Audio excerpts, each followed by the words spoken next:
आज हम बात करेंगे लोहार ज़ात के बारे में। लोहे की धात पर जो शख्स काम करता है उसे लोहार कहते हैं। आज हम पहुंचे हैं गूल के शहर में, गूल की वादी में, जहां हम बात करने वाले हैं एक टेक्निकल हैंड, एक प्रोफेशन के बारे में, जो प्रोफेशन हमारे कल्चर का एक बहुत इम्पोर्टेंट हिस्सा हुआ करता था, लेकिन आज की देर में, आज के टाइम में, आज के इस दौर में इसका जो रिवाज है, इसका जो यूज़ है, इसकी जो इम्पोर्टेंस है due to the age of technology थोड़ा कम हो रहा है। क्योंकि मैं जिस प्रोफेशन का जिक्र कर रहा हूँ वो प्रोफेशन है लोहार का, ब्लैक स्मिथ का। ये ब्लैक स्मिथ प्रोफेशन जब आयरन एज स्टार्ट हुआ था तो उस एज से ही ये ब्लैक स्मिथ या हमारे लोहार जो बहुत इम्पोर्टेंट हिस्सा है हमारे कल्चर का, इसकी शुरुआत हुई थी। तो इस शुरुआत के साथ साथ जहाँ तक मुझे पता है, जो मैंने अपने बुज़ुर्गों से सुना है कि गो कि उस दौर में जहाँ पे पैसे की शदीद किल्लत हुआ करती थी, गो कि ऐसा कहा जाए कि इतनी ज़्यादा अहमियत भी नहीं हुआ करती थी पैसे की, तो इसलिए वहाँ पे ये जो लोहार लोग थे ये क्या करते थे, ये जो किसान लोग थे उनके लिए औजार बनाया करते थे, उनके लिए हथियार बनाया करते थे।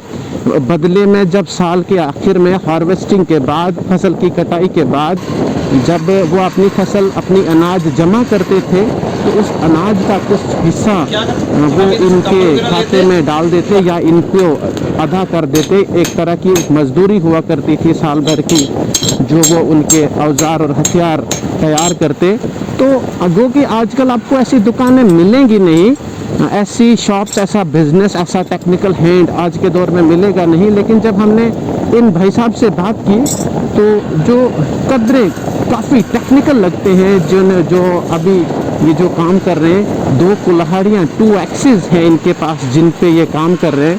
तो जब मैंने ये पहले देखी एक्सिस तो ये काफ़ी मतलब ऐसा नहीं लग रहा था कि ये लकड़ी काटने के काम आ सकती हैं। लेकिन अभी इन्होंने जो अपने जो औजार का, अपने हथियार का इस्तेमाल किया अपनी इस कुल्हाड़ी पर, इसको आग में मतलब पहले गर्म किया। गर्म करने से लोहा कदरे नरम हो जाता है इसके टेम्परेचर बढ़ जाने की वजह से।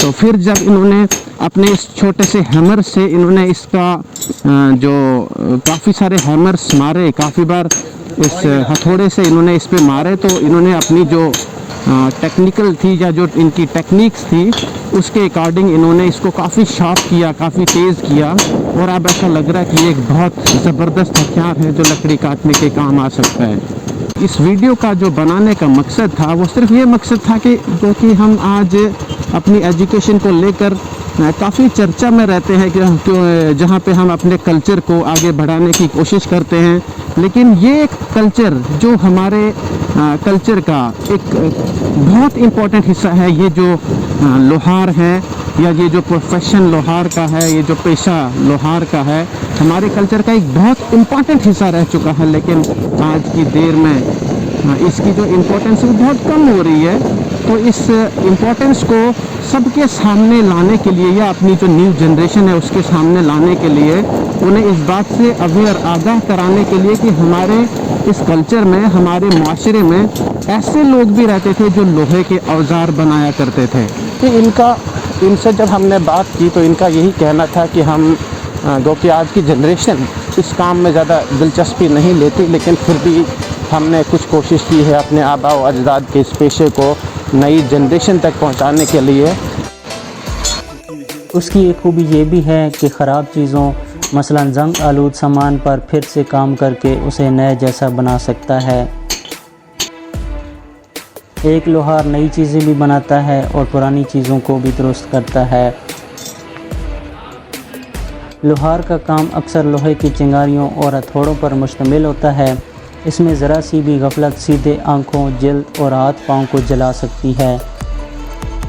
लोगों को बरसरे अमल लोहार के करीब भी जाने से मना किया जाता है ताकि कोई नागहानी वाक़या ना पेश आए।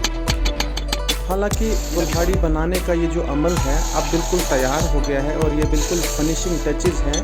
पानी में डालने का अमल भी बड़ा टेक्निकल है, कब डालना है, कितना पानी में इसे ठंडा करना है। एब्सोल्युटली हम बिल्कुल ऑन द ट्रॉट या एकदम इसे हम ठंडा भी नहीं कर सकते। बात जहाँ तक लोहार की है तो ये हमारे एक माशरे का एक अहम हिस्सा तो रहे हैं और आज भी हैं, लेकिन ये जो प्रोफेशन है इस प्रोफेशन के बारे में कल्चरली हमें बहुत जानने की ज़रूरत है, क्योंकि इस प्रोफेशन में जानने के बाद हिस्टोरिकली हमें ये पता चलता है कि जब कदीम दौर से जिस इंसान ने या जिस कबीले ने जो काम अपने रोज़गार के लिए अपनाया उसको उसी की ज़ात के मुताबिक आइडेंटिफाई भी कर लिया गया। और इसलिए ये जो कास्ट सिस्टम है इतना अहमियत का हामिल नहीं है, बल्कि ये कास्ट सिस्टम सिर्फ प्रोफेशन की बुनियाद पर राइज हुआ। बहुत बहुत शुक्रिया हमारी वीडियो देखने के लिए।